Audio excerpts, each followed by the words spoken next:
ఈ చోటి కర్మ ఈ చోటే, ఈనాటి కర్మ మరునాడే, అనుభవించి తీరాలంతే ఈ సృష్టి నియమం ఇదే. ఎన్ని కన్నీళ్ళ ఉసురిది వెంటాడుతున్నది నీడల్లే కర్మ. ఆరిపోయే దీపానికి ఎలుగెక్కువ అన్నట్టు 11 సీట్లిచ్చి ప్రజలు పాతాళానికి తొక్కేసిన ఇంకా జగనన్న నోటంట కన్ను మిన్ను కానకుండా వస్తున్నాయి మాటలు. పోయే కాలం వస్తే అంతే మరి. నాలుక మన మాట వినదు, బుద్ధి మనం చెప్పినట్టు వినదు. జగనన్నకు మూడింది కాబట్టి ముదనట్టపు క్యామెంట్లన్నీ మాట్లాడుతున్నాడు.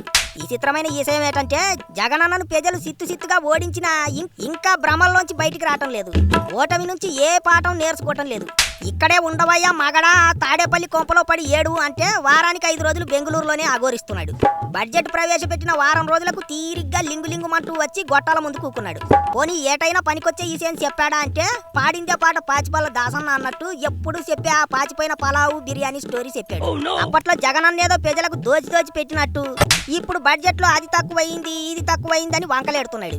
ఉన్నాళ్ళు కూడా చూసి చదివే జగనన్నకి బడ్జెట్ లెక్కలు ఏటి తెలుస్తాయి చెప్పండి?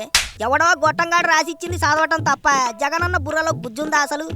ఏటి ఆ అహంకారం ఏటి చూసుకుని 11 సీట్లిచ్చి ప్రజలు చెంపలు వాయించినట్టు బుద్ధి చెప్పినా అహంకారం తగ్గలేదు. రాష్ట్రానికి డిప్యూటీ సీఎం అయిన పవన్ కళ్యాణ్ అట్టుకుని కార్పొరేటర్కి ఎక్కువ ఎమ్మెల్యేకు తక్కువ అని మాట్లాడాడు. పవన్ ఇప్పుడు డిప్యూటీ సీఎం, జగనన్న ఎమ్మెల్యే. ఇంకొన్ని రోజులు అసెంబ్లీకి వెళ్ళకపోతే ఆ ఎమ్మెల్యే పదవి కూడా ఊస్టింగ్ అయిపోతుంది. జగనన్న ఏ స్థాయి నుంచి ఏ స్థాయికి దిగజారిపోయాడో అర్థం కావటం లేదు. రేపు చేసిన కర్మకు ఆ ఎమ్మెల్యే పదవి కూడా పోతే మళ్ళీ గెలిచే దమ్ము కూడా లేదు. కానీ అయ్యగారికి అహంకారం మాత్రం అనగటం లేదు. పవన్ కళ్యాణ్ చెప్పులు మోయటానికి కూడా పనికిరారు వైసీపీ లీడర్లు. జనం దృష్టిలో జగనన్న స్థాయి ఎప్పుడో పడిపోయింది. ఇట్లాంటి చిల్లర కామెంట్లు చేస్తూ ఇంకా నీచంగా మారిపోతున్నాడు జగనన్న. పవన్ కళ్యాణ్ అయ్య పేరు చెప్పుకొని రాజకీయం చేయలేదు, అమ్మ చెల్లిని వాడుకొని రాజకీయం చేయలేదు. 10 ఏళ్ల పాటు కట్టపడి పార్టీని నిలబెట్టుకున్నాడు. గల్లీ నుంచి ఢిల్లీ దాకా రాజకీయాల్లో ఓ వెలుగుతున్నాడు. ఈ రోజు 151 సీట్ల నుంచి 11 సీట్లకు జగనన్న పడిపోయాడంటే కారణం ఎవరు? జగనన్నని అధపాతాళానికి తొక్కేసింది ఎవరు? వైసీపీని సిల్లులు పడ్డ లుంగిలా మార్చింది ఎవరు? పవన్ కళ్యాణ్ కాదా? పవన్ కళ్యాణ్ వల్లే జగనన్నకి కనీసం ప్రతిపక్ష హోదా కూడా రాలేదు. పవన్ కొట్టిన దెబ్బకు జగనన్న జెండా ఊడి కింద పడింది. అయినా పవన్ ను తక్కువ చేసి మాట్లాడి తానేదో పెద్ద గొప్ప అన్న భ్రమలో బతికేస్తున్నాడు జగనన్న. ఎట్లాంటి సపోర్టు లేకుండా గెలిచిన పవన్ కళ్యాణ్ గొప్ప, తండ్రి సావుని అడ్డం పెట్టుకుని గెలిచిన జగనన్న గొప్ప, లక్షల కోట్లు దోచుకుని ఆ డబ్బుతో పార్టీని నడిపిన జగనన్న గొప్ప, తన కష్టార్జితంతో 10 ఏళ్లు డక్కా మొక్కీలు తిని పార్టీని బతికించుకున్న పవన్ గొప్ప.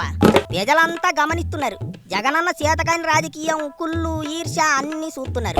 ప్రెస్ మీట్ లో చంద్రబాబుకి ప్రతిపక్ష హోదా ఇచ్చింది తానేనని చెప్పుకున్నాడు జగనన్న. అది ప్రజలిచ్చారు. చంద్రబాబు గారికి 23 మంది ఎమ్మెల్యేలు ఉన్నారు కాబట్టి అప్పట్లో ప్రతిపక్ష హోదా వచ్చింది.